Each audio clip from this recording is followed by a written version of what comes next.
शहरासह जिल्ह्यात मुस्लिम समाज बांधवांनी बकरी ईद सोमवारी 17 जूनला साजरी केली। शहरातील ईदगाह मैदान येथे सकाळी 9:30 वाजता ईदची नमाज मौलाना नदीम अख्तर यांच्या मार्गदर्शनाखाली पार पडली। यावेळी शहरातील मुस्लिम बांधव उपस्थित होते। नमाजच्या प्रारंभी धार्मिक व्याख्यान, नमाजनंतर खुतबा आणि त्यानंतर मुस्लिम बांधवांनी सामुदायिक नमाज अदा केली। देशात शांतता, समृद्धी आणि सामाजिक सलोख्यासाठी प्रार्थना करण्यात आली। सकाळी 7 वाजल्यापासून शहरातील विविध मशिदींमधून बकरी ईदची नमाज अदा करण्यात आली।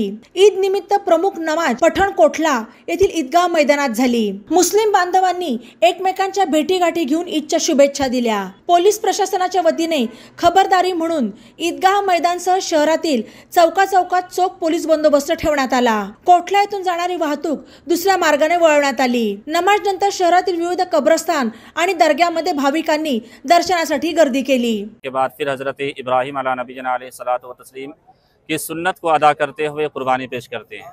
तो मकसद है ईद, तो ईद ये खुशी का दिन है और खुशी बांटने का दिन है।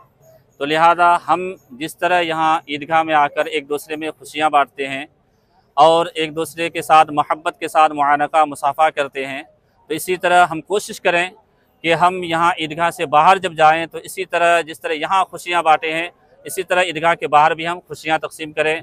अच्छे अखलाक के साथ, खंदा पेशानी यानी मुस्कुराहट के साथ मिलें और लोगों को ईद की मुबारकबादी के साथ साथ अगर कुछ हो सके तो तोहफ़े व तहाइफ भी पेश करें।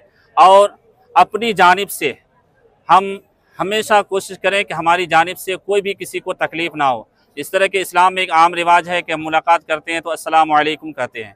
तो इसका मतलब ये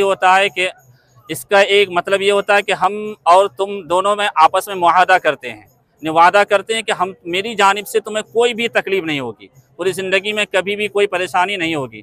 जब सामने वाला कहता है वालेकुम अस्सलाम तो वो भी वही कहता है कि मेरी जानिब से भी कोई तकलीफ़ नहीं होगी। तो अहद मुआहदा होता है। तो ये इस्लाम एक ऐसा मज़हब है जो खुशियों का पैगाम, खुशी और अमन और शांति का पैगाम देता है। ये लफ्ज़ अस्सलाम ही से समझ में आता है। और ये भी तो मुबारक दिन है, इतना मुबारक दिन, तो हमारी कोशिश यही रहनी चाहिए कि हमेशा हम खुशियाँ तकसीम करें और ईद की मुबारकबाद तमाम मुसलमानों को और तमाम अहले वतन को हमारी जानिब से हो। बातम्यांसाठी ई नवा मराठा यूट्यूब चॅनलला सबस्क्राईब करा आणि बेल आयकॉनवर प्रेस करा।